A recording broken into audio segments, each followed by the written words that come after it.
Bonjour à toutes et à tous et bienvenue dans le programme DataNote, les mondes de la data. Aujourd'hui, on va s'intéresser à la data pour le journalisme.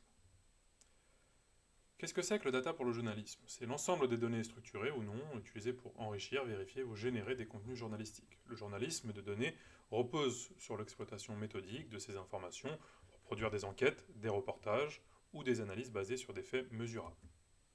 Il y a différents types de données, les données publiques avec des informations gouvernementales, des rapports officiels, des statistiques démographiques. Il y a tout ce qui est open data, donc la base de données accessible librement sur data.gouv.fr ou Eurostat ou autres, données de l'ONU. Les données sociales, le contenu et les tendances extraits des réseaux sociaux, ex-Twitter, Facebook, Reddit. Les données financières avec des informations économiques, des rapports financiers d'entreprise, des indices boursiers, des données scientifiques et environnementales, des études académiques, des bases climatiques, données de santé publique, etc. Pourquoi la data est cruciale dans le journalisme? Ça permet d'étayer les récits par des faits concrets et chiffrés. Ça offre des nouvelles perspectives grâce à l'analyse de grands volumes d'informations. Ça ouvre des opportunités d'investigation et de révélation difficiles à atteindre sans données. Quel impact de la data sur le journalisme? Il y a une transformation de la collecte d'informations, passage d'une approche uniquement basée sur les témoignages à une collecte systématique et automatisée des données, avec une utilisation de techniques comme le web scrapping ou les API pour extraire des bases de données massives.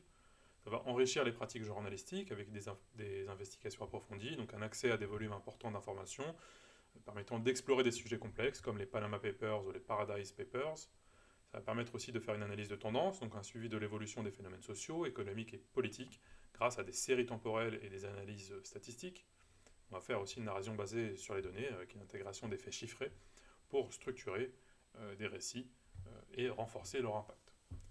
Ça va aussi avoir un renforcement de la rigueur, de la transparence et pour tout ce qui va être vérification des faits, notamment vérification des faits en anglais, on parle de fact-checking, à l'aide de bases de données fiables pour contrer la désinformation, en termes de publication de méthodologies d'analyse pour assurer la transparence des enquêtes et permettre leur reproductibilité, en termes de capacité à détecter les incohérences et les manipulations dans les discours officiels ou médiatiques. Quels sont les types de données? Donc il y a les données publiques et ouvertes. Donc les données publiques, ça va être les informations produites ou collectées par les institutions publiques, les gouvernements et les agences. On a tout ce qui est open data, donc les données mises à disposition librement pour réutilisation, sans restriction juridique. On a les données gouvernementales, data.gouv, Eurostat, INSEE, etc. Les ONG, on a la Banque mondiale, le FMI, l'ONU et l'OMS. Et les bases spécialisées comme Transparency International et Human Rights Watch. En termes d'utilisation en journalisme, ça va servir à des enquêtes d'investigation, donc analyser les budgets publics, le financement des partis, les dépenses électorales, à faire un suivi des politiques publiques, donc quelle est l'étude d'impact des lois, les programmes sociaux et économiques, et révélation d'affaires, comme les scandales politiques, les Panama Papers, souvent basés sur des bases de données publiques ou futées.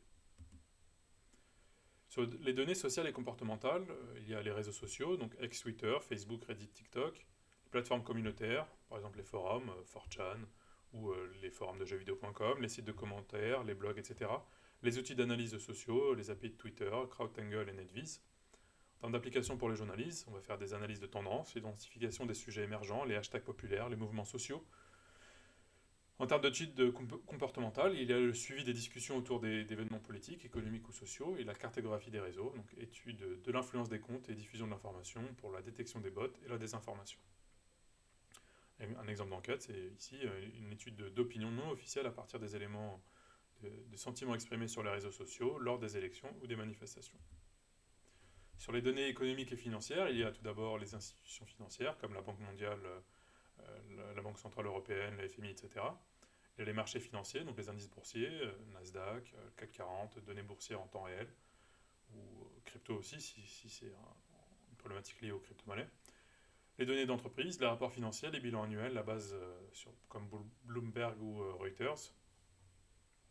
Et alors, quelle utilisation dans le journalisme économique, donc le suivi des marchés, l'analyse des fluctuations boursières, les crises économiques, les enquêtes financières pour les enquêtes sur l'évasion fiscale, le blanchiment d'argent. On a eu récemment les LuxLeaks ou les Paradise Papers. La couverture de crise, les études des impacts économiques lors des catastrophes naturelles, les pandémies ou les crises politiques. On a aussi les données géospatiales et environnementales, donc les données d'images satellitaires issues de la NASA, de l'ESA ou de Google Earth. On a des cartes et des données comme OpenStreetMap ou ArcGIS ou QGIS. On a les bases environnementales, comme Global Forest Watch, les données sur la qualité de l'air avec AirVisual. Quelle application en journalisme? Tout d'abord faire une cartographie d'événements, donc le suivi des catastrophes naturelles, les incendies, les inondations, les zones de conflit, des enquêtes environnementales comme sur la déforestation, la pollution, l'évolution des zones urbaines, et l'analyse des impacts, donc étude des migrations climatiques, cartographie des inégalités environnementales. Un exemple d'enquête ici pourrait être une étude visuelle des changements environnementaux grâce aux images satellitaires, la fonte des glaciers, l'expansion urbaine, etc. Quelques applications sur le journalisme d'investigation basé sur les données. Donc le principe ici, c'est que le journalisme d'investigation est basé sur la data, utilise des bases de données massives pour révéler des affaires complexes. La méthodologie est celle-ci, toujours pareil dans la data analyse, la collecte et le nettoyage, extraction des données brutes, parfois fuitées, suppression des erreurs et des doublons, on va faire une analyse relationnelle avec une cartographie des connexions entre individus, des entreprises et des institutions, avec une base de données d'entreprises offshore, quelques techniques avancées, on va faire une analyse des réseaux, une exploration des données financières, un traitement de texte automatisé pour les documents massifs. Les cas concrets les plus connus sont les Panama Papers, une analyse de millions de documents pour dévoiler les réseaux offshore et l'évasion fiscale. Il y a les Cambridge Analytica, donc l'enquête sur l'exploitation des données personnelles à des fins politiques, et les SwissLeaks, la révélation sur l'évasion fiscale via la banque HSBC. Les compétences clés ici, évidemment, on le sait, l'extraction de données, l'analyse relationnelle, la collaboration entre journalistes et data scientists. Pour le fact-checking, l'idée c'est de vérifier la véracité des déclarations publiques et des contenus médiatiques à l'aide de données fiables. Il y a tout d'abord la sélection d'une affirmation à vérifier, la déclaration politique, des articles viraux, la recherche de sources officielles, les données publiques, rapports officiels, bases statistiques. Et il y a l'analyse et la comparaison entre l'affirmation et les données disponibles. Et enfin la publication de la vérification avec la notation de véracité et les explications détaillées. Les outils et les bases de données qu'on peut utiliser, il y a PolitiFact, factcheck.org, les décodeurs du monde et Check News pour Libération. Il y a des bases de données ouvertes pour vérifier les chiffres, donc INSEE, Eurostat, etc. Et des outils de vérification visuelle, InVid pour les vidéos, Google Reverse Image pour les images. On peut par exemple vérifier les chiffres de chômage avancés par un responsable politique via les statistiques officielles. On va aussi analyser les tendances et les opinions publiques pour sonder l'opinion, donc analyser les réseaux sociaux, donc extraction des données sur Twitter, Facebook, Reddit pour suivre les sujets dominants, faire une analyse de sentiments avec des outils de traitement de langage naturel pour détecter les tons de conversation, est-ce que c'est positif, négatif ou neutre, et le suivi des hashtags et des mots-clés pour l'identification des tendances virales. Quelques exemples d'applications sur les élections, étude des réactions en ligne aux débats et aux discours politiques et sur les crises sociales, suivi des discussions sur des mouvements sociaux, par exemple avec le hashtag MeToo ou le Black Lives Matter. La méthodologie ici est d'extraire les données via des API, soit Twitter, Reddit, nettoyer les données, analyser les sentiments, donc est-ce que positif, neutre ou négatif, et visualiser les tendances. Prévoir les événements et les phénomènes sociaux, donc utiliser les données historiques et les tendances actuelles pour anticiper les événements futurs. Quelles sont les méthodes de prévision? On va faire des analyses de séries temporelles, donc une étude des tendances sur les périodes longues, donc sur les sondages électoraux. Faire des modèles prédictifs, donc utiliser des modèles statistiques pour anticiper des résultats. Et faire des suivis de signaux faibles, donc identifier des petites tendances émergentes avant qu'elles ne deviennent majeures. Pour les élections, on peut prévoir des résultats électoraux basés sur des sondages des tendances sociales ou historiques. Sur les mouvements sociaux, anticiper des vagues de protestation en analysant les discussions en ligne et les données socio-économiques.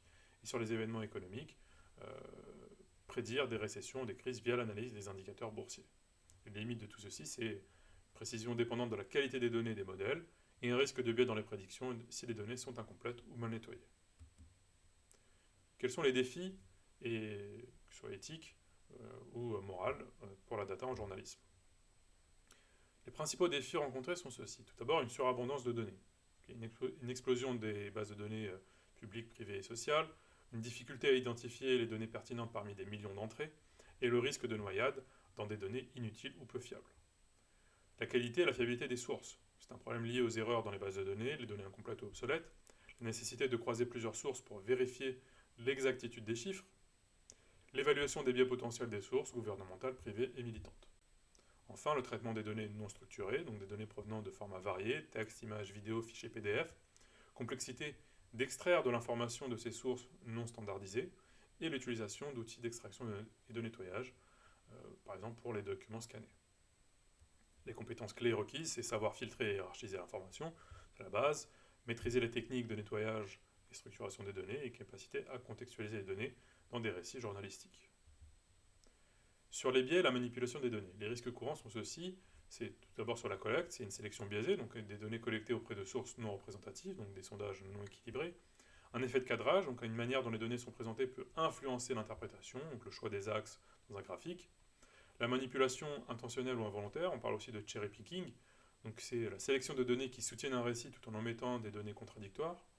Et le détournement de statistiques, donc des présentations partielles ou trompeuses des résultats, utilisation de pourcentages sans fournir les chiffres absolus. Enfin, la déformation des résultats lors de l'interprétation, donc des mauvaises utilisations de statistiques ou des corrélations trompeuses, par exemple confondre corrélation et causalité, on le dit à chaque fois, ou simplification excessive des résultats complexes. Comment éviter ces biais? C'est privilégier des sources multiples et diversifiées, avoir une transparence sur la méthodologie utilisée pour collecter et traiter les données, et avoir une formation aux statistiques évidemment et à l'éthique des données pour les journalistes. Sur la confidentialité et la vie privée, il faut avoir un respect absolu des sources et des données personnelles, donc la protection des informateurs, l'anonymisation des sources sensibles pour éviter des représailles. Quelles sont les techniques employées? C'est le chiffrement des communications, la suppression des métadonnées dans les documents partagés, et sur le traitement des données personnelles, éviter de divulguer des informations permettant d'identifier directement ou indirectement des individus sans leur consentement, évidemment le respect des lois en vigueur, notamment RGPD en Europe. Exemple de fuite et de controverse sur les Snowden Leaks, révélation massive sur la surveillance mondiale tout en protégeant les sources, et pour Cambridge Analytica, une exposition des risques liés à l'exploitation non éthique des données personnelles. Les bonnes pratiques sont celles-ci. Utilisation d'outils sécurisés pour stocker et partager les données sensibles, pourquoi pas SecureDrop pour les lanceurs d'alerte, considérer l'impact potentiel des publications sur les individus et les communautés, et former des journalistes aux principes de sécurité numérique et des protections des données. Voilà, ce cours est terminé et je vous dis à tout de suite pour un prochain cours.